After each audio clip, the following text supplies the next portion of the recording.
جب مصیبتوں اور اذیتوں کے طوفان تمہاری طرف منہ کھولے ہوئے آئیں تو اس وقت اللہ سے آہوزاری کرو، اللہ کے حضور دعا کرو، التجا کرو اور اللہ سے مدد مانگو۔ وہ بلاؤں کے رخ کو موڑ دے گا، وہ مصیبتوں کے رخ کو پلٹ دے گا تمہاری جانب۔ لیکن جب تم یہ مزاج نہیں رکھو گے تو مصیبتوں پر مصیبتیں آتی رہیں گی۔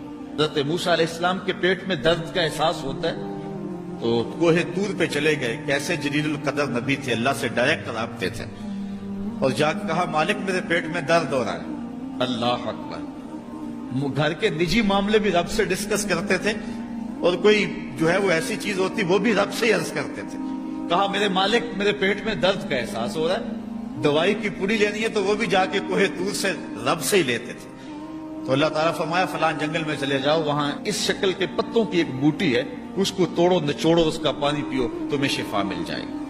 حضرت موسیٰ علیہ السلام گئے اور جا کے بوٹی کو توڑا نچوڑا، پانی پیا، شفا ہو گئی۔ کچھ عرصہ بیتا، دوبارہ اسی طرح کا درد جاگا۔ اب نسخہ تو ذہن میں تھا، کوہ طور پہ نہ گئے، اس جنگل میں چلے گئے اور جا کے بوٹی کو توڑا، اس کے پتے نچوڑے، پانی نکالا، پیا، لیکن درد اور زیادہ بڑھ جاتا۔ پھر دوبارہ آئے کوہ طور پہ، کہا مالک میں نے اسی درد پہ دوبارہ وہی بوٹی کا پانی پیا ہے لیکن درد بڑھ گیا ہے۔ کہا موسیٰ اب جو آئے ہو کوہ طور پہ پہلے ہی آ جاتے۔ تو عرض کی مالک بوٹی بھی وہی اور درد بھی وہی۔ فرمایا سب کچھ وہی ہے لیکن پہلے میرا حکم تھا، اب میرا حکم ساتھ شامل نہیں تھا۔ شفا بوٹے میں نہیں رکھی، شفا تو میرے حکم میں رکھی ہوئی ہے۔ اس لیے ڈاکٹر کے پاس جاؤ، حکیم کے پاس جاؤ، لیکن شفا اللہ سے مانگو کہ شفا ہمیں دینے والا وہ ہے۔ وہ ایک وسیلہ ہے، ایک ظاہری طریقہ ہے۔ حضور علیہ الصلوۃ والسلام اللہ اکبر کیا خوبصورت ارشاد فرما رہے، حسنوا اموالکم بالزکات، اپنے اموال کو زکات سے پاک کرو، وداووا مرضاکم بالصدقہ، اور اپنے مریضوں کا علاج صدقے سے کرو۔ حضور علیہ السلام نے ارشاد فرمایا کہ بندہ کہتا ہے میرا مال، اس کے مال تین ہیں۔ ایک مال وہ جو اس نے کھایا اور ضائع کر دیا، دوسرا اس کا مال وہ ہے جو اس نے پہنا اور پرانا کر دیا، اور تیسرا اس کا مال وہ ہے جو اس نے آگے بھیج دیا۔ فرمایا باقی اس کے وارثوں کا ہے، اس کا نہیں ہے۔ اس لیے ہم راہ خدا میں خرچ کرنے کا مزاج بنائیں، اس سے مال گھٹتا نہیں ہے، اس سے مال بڑھتا ہے۔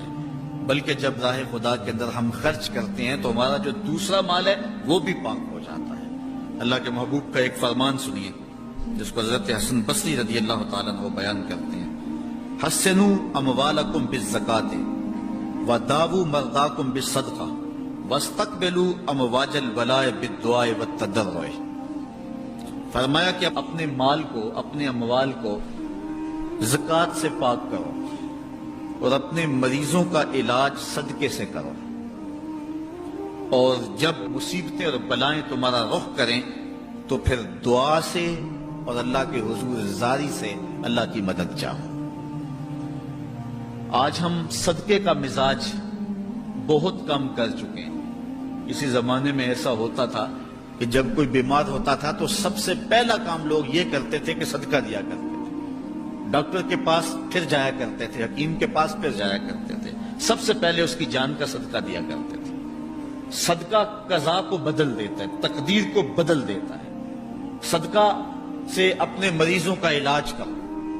اصل ڈاکٹر کے پاس جانا، علاج کروانا سنت ہے، اس کی ممانعت نہیں ہے، لیکن یہ بات ہمیشہ ذہن میں رکھیے گا کہ ڈاکٹر کے پاس دوا ہے، شفا نہیں ہے، شفا اللہ کے دستے کرم میں ہے۔ اس لیے جب بھی بیمار ہو جاؤ تو پہلے صدقہ کرو اور پھر ڈاکٹر کے پاس جاؤ، اللہ اس صدقے کی برکت سے ڈاکٹر کی دوا میں شفا رکھ دے گا۔